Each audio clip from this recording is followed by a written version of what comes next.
This is Akashvani. In the program Money Talk, now we bring you a discussion on India's rise as a prime investment hub. The participants are Siddharth Singh, economic analyst, and Vaibhav Srivastav, anchor.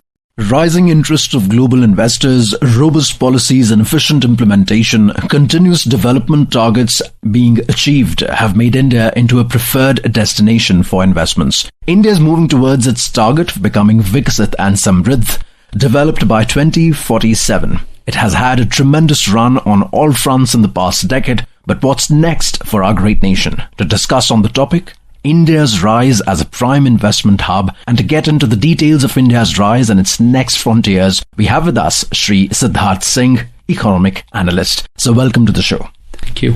India currently stands as the world's fifth largest economy, on an ambitious path to reach the $5 trillion GDP by 2027 and nearly $30 trillion GDP by 2047, becoming a developed nation, Viksit Bharat. What are the factors which puts India in a favorable position when it comes to investments? As you rightly said, India is going to be a 5 trillion economy perhaps next 1 or 2 years. So I think we would be the third largest economy of the world. And if you look at especially post 2014, when Mr. Narendra Modi took over as the Prime Minister of India, when he came in, the focus of the government shifted, fast decision making, and the focus was that reforms have to be ushered in, because there was a period where everything was in a standstill.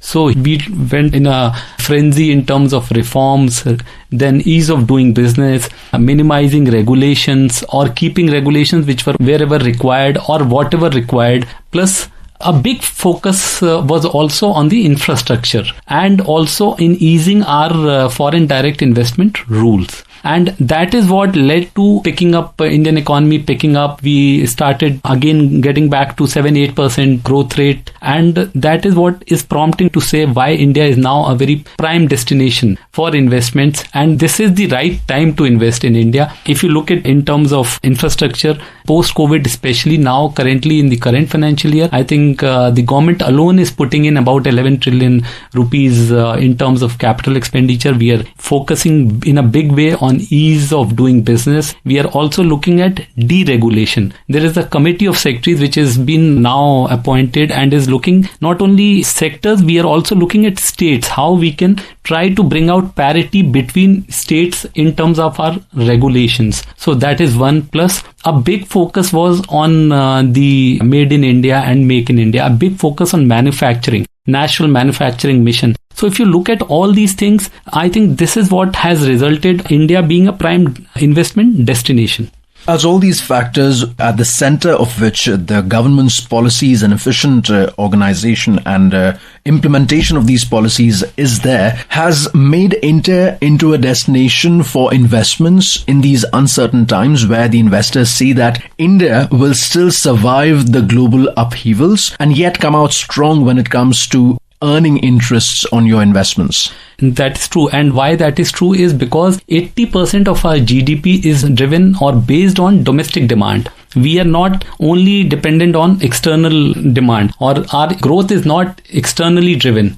In a way, it won't be wrong to say that why you still see as India being one of the fastest growing economy in the world despite so many disruptions around the world. You see Ukraine-Russia disruption, you see Israel-Hamas disruption. We've been seeing since President Trump came in US, he's announced high tariffs, though he has paused them now. So these kind of disruptions have been there, but a very small impact in terms of our own economic growth. It is expected that we might have an impact of 0.5 percentage point maximum in terms of our growth for the current financial year, which is pegged at about 6.5%. And the kind of facilitation government is doing in terms of attracting investment, whether in terms of foreign direct investment, most of the sectors we are 100% now FDI is allowed, plus faster approval processes for us, single window clearances are there. So those kind of things. This is one side of the story. The other side of the story which we have done is also that we have also kind of eased our taxation policies, whether it is on the income tax side, direct tax, which is also called direct tax side. Then we also brought in the goods and services tax. which is one of the biggest reforms that India has taken, tax reforms in last 10 years, which has been taken and has now been kind of smoothly implemented also. Besides this, also for faster resolution of assets, bad assets, I think we got in an insolvency and bankruptcy code, so which has also kind of fast-paced the resolution of stressed assets and kind of freeing money which was locked in those kind of disputed assets. So these kind of big measures have been taken. Plus, I think also along with this, there have been certain sectors we have identified where I would give you one example is in terms of Make in India, one of the biggest achievements has been in terms of our mobile phones. Today, India is almost second largest producer of mobile phones. And you'll be surprised to know now almost, I think all the mobiles would be sold in US would be Make in India. So that is the kind of capacity we have added. Plus, we are also in a big way moving in terms of manufacturing of chips. So those kind of initiatives taken by the government, I think has resulted or which is making India a prime investment destination. Absolutely. So when we talk about the vision of the Honorable Prime Minister, where he mentions Antyodaya, he talks about reaching the last mile, he talks about empowering each and every citizen. Can we understand this in a way that when we empower the citizens, we empower our economy and we attract more investments through it? Absolutely. Until unless you have investment, you have manufacturing in India. Currently, we have huge service exports, but our manufacturing exports are also catching up. Why are they catching up? Because we have announced a PLI schemes. We are incentivizing people who are manufacturing in India, whether it is pharmaceutical, whether it is mobile phones, it is electronic goods, toys. So even in this budget, if you will look, we have announced new measures for certain sectors, for medium and small scale enterprises, for women entrepreneurs, for people coming in nuclear technology. So those kind of new areas also India is opening up in those kind of areas. Plus industrial parks, we have established almost more than 100 industrial plug and play where you can just come and start your production if you want. So those are ready-made facilities and making it easy in terms of compliances also. Like I'll give you an example of income tax. We have moved to a regime currently which is faceless, where SSC doesn't have to go to any office in physical form. All your compliances are done electronically and you don't have to go and visit any office or meet. Anything which they have to ask, any questions or anything which compliances are all done in electronic form. So we are trying to reduce regulations, bring down as far as possible the intervention of the government with the entrepreneurs. Absolutely. And so talking about exports, what about the rising number of exports in agricultural products, which has completely revolutionized this sector, once considered to be a dead end for investors as well as the farmers? Now we are empowering the farmers, and not just that, we are also trying to raise their incomes. Then come the exports in space technology through ISRO, as well as medical tourism. How would you talk about all these three sectors, which have also contributed a lot in terms of making India as a prime investment hub? In terms of space technology, currently we are the fifth in terms of space technology. So I think, yes, as you're saying, you're seeing various countries lining up to our own space stations for their own launch of their satellites. And as you talked about agriculture, obviously, because in last 10 years, we have focused on remunerative prices for agriculture products and also creating logistics, better quality seeds and storage facilities. So all that has resulted in this huge push in terms of agriculture exports as well as space technology. Obviously, we are one of the leaders in the world. Apart from the economy of India, there are two similar simultaneous economies which are moving forward. One is the digital economy and one is the creative economy. Now also through the initiative of Waves by the government of India, has been now enlarged in a manner that it will not just create more jobs, but also enable those who are working in these two sectors, the digitization sector as well as the creative economy sector, to get more revenue, to get more investments, and to expand their scope not just in or within India, but throughout the globe. In terms of digital technology, as you said, almost about a percentage point increase in digital space is leading to almost a push of almost 0.79% to our GDP.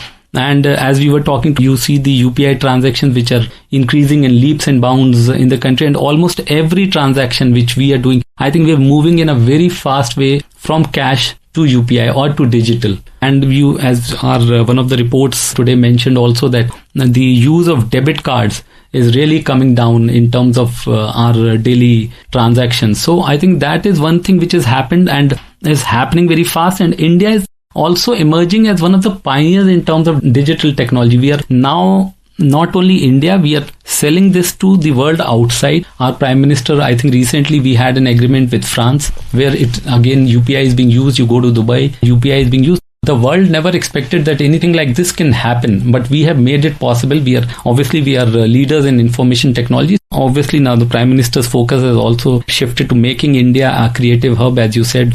A few days back, he was in Bombay, big conference on waves. So I think all that focus from the Prime Minister, from the top, and giving targets and making, as he always says, minimum government and maximum governance. So I think the focus is to reduce intervention as far as possible, put things on fast track, and try and help as much as possible. How much has 100% foreign direct investment FDI under the automatic route helped sectors like automobile, tourism infrastructure, hospitals and medical devices, wholesale trading, single brand retail trading and greenfield pharmaceutical ventures?